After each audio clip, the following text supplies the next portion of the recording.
afternoon, dear children. So let us continue with the chapter of clauses. Today I have brought some exercises. Let us answer this, then we will be able to understand better. Okay. Now as we had studied clauses, what are the clauses? It is a group of words which should have a subject and a predicate. The predicate should contain a finite verb. Okay. Now what is a finite verb? Finite verb it can be considered as the main verb or it can be as the auxiliary verb, and it should be in your present tense or your past tense, right? So this is what we had studied. Okay.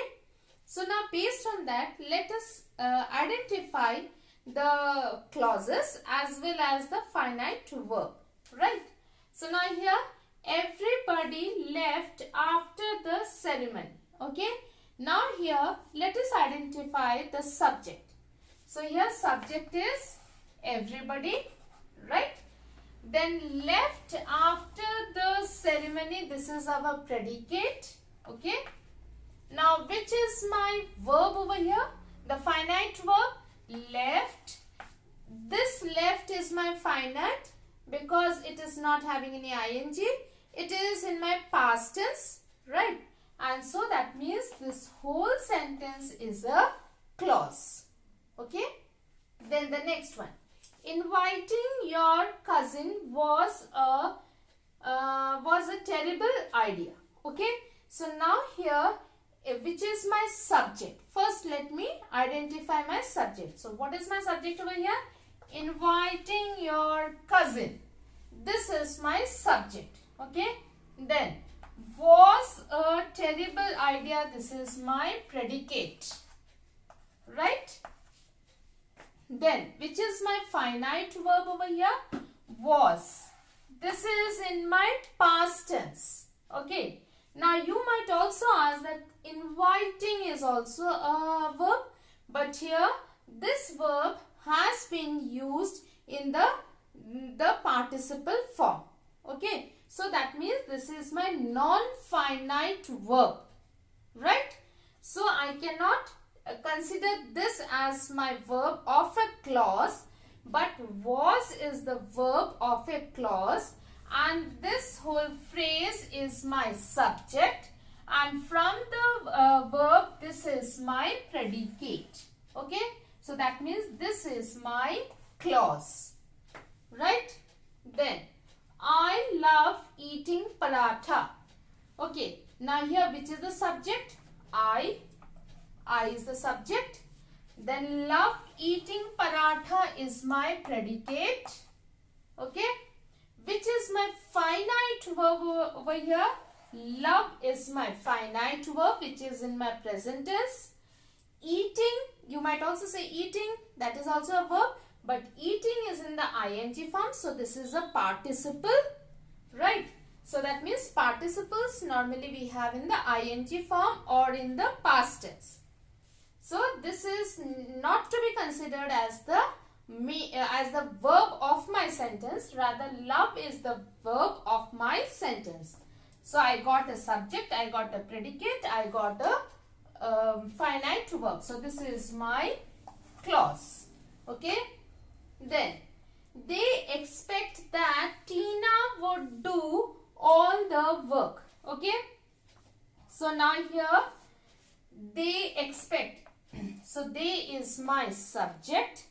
Expect is my verb, that is my finite verb.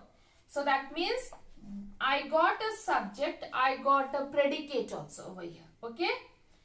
So this is my one clause. That is actually my conjunction which is connecting two sentences. Okay. So here Tina is my subject. Okay. Now do is my finite verb. Right. Now I won't take would because this is my finite verb. I won't take would because would is the future tense or the past tense of the future word, that is will. So this is not to be considered as my finite verb. So Tina would do all the work. So that means here my subject is Tina would do all the work, this is my predicate. So that means this from here that I would take another clause. I will be taking the conjunction also with me. Okay. So these are the different sentences where you must have understood which is the subject, which is the predicate, which is the finite verb, which is the non-finite verb. Okay. Now let us answer some more of the sentences. Now here let us see more of the sentences. Rohit believes that Seema is beautiful. Okay. Now Rohit believes that. Again that is my conjunction. So here Rohit is the subject. Believes is the verb. Right. The finite verb. And this is my predicate also. So this is my one clause. Okay. Though I am not getting a complete meaning. Okay. Then, but only thing is that the criteria of a clause is what? That I should have a subject, I should have a predicate. So I got a subject, I got a predicate. In that predicate, I have the finite verb. So this is my clause. Okay. Now the second part.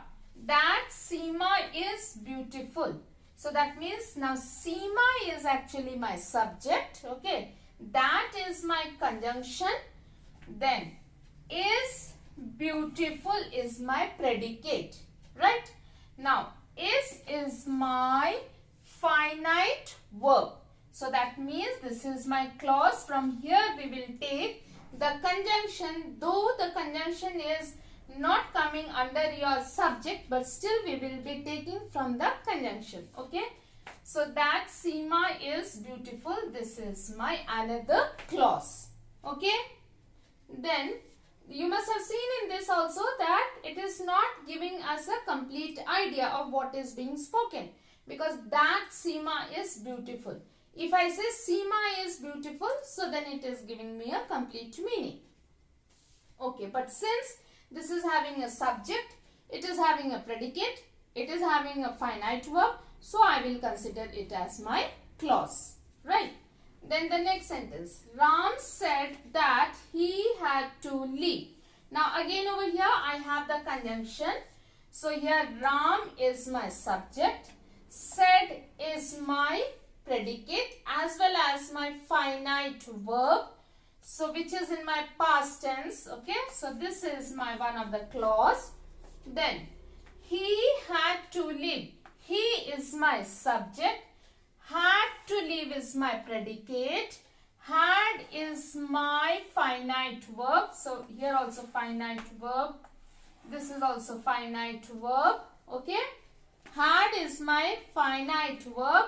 Remember we had said non-finite verb. What all things we have? The to infinitive, the gerund as well as the participle. Okay. Participle comes in the ing form. To infinitive, it will have to and then the verb. So this is my to infinitive. Okay. So that means this is my non-finite verb. Right. So this is my another clause. I have the subject, I have the predicate, I have the finite verb. So this is a clause. Okay. Then let us come to the next one. Meena has submitted her paper. Right. So now here again the subject, Meena, has submitted her paper, the predicate. Has, which is in my present tense, is my finite verb. Remember, has is singular auxiliary verb. Why? Because Meena is singular. So we had studied that the finite verbs takes care of the number, the person. So this is how it takes care of this. Okay. Then submitted her paper. Submitted is not my finite verb, rather that is my non-finite verb. Okay. So that means I got the subject, I got the predicate, I got the finite verb. So this is whole my clause. Okay. Then the next one. If they are deprived of oxygen, the animals will die. Okay. Now here remember we started with if is the conditional sentences. Okay. which we always use for your clauses also. So here, now that means again if is not your subject, but which is my subject? They is my subject. Okay. Then are deprived of oxygen is my predicate. Okay. Are is my finite verb. So that means I will consider from if. So like that is a conjunction. If is also a conjunction, but it is normally used in conditional sentences. Okay. So if they are deprived of oxygen. Till here I have my one clause. Then the next one. The animals will die. The animals is my subject. Okay. Will die is my predicate.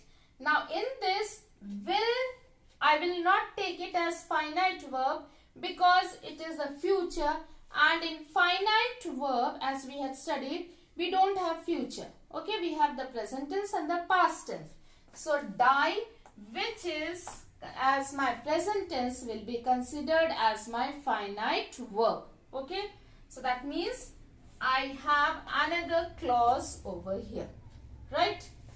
Then the next one. He played badminton yesterday. So now here subject, very easily we can get he.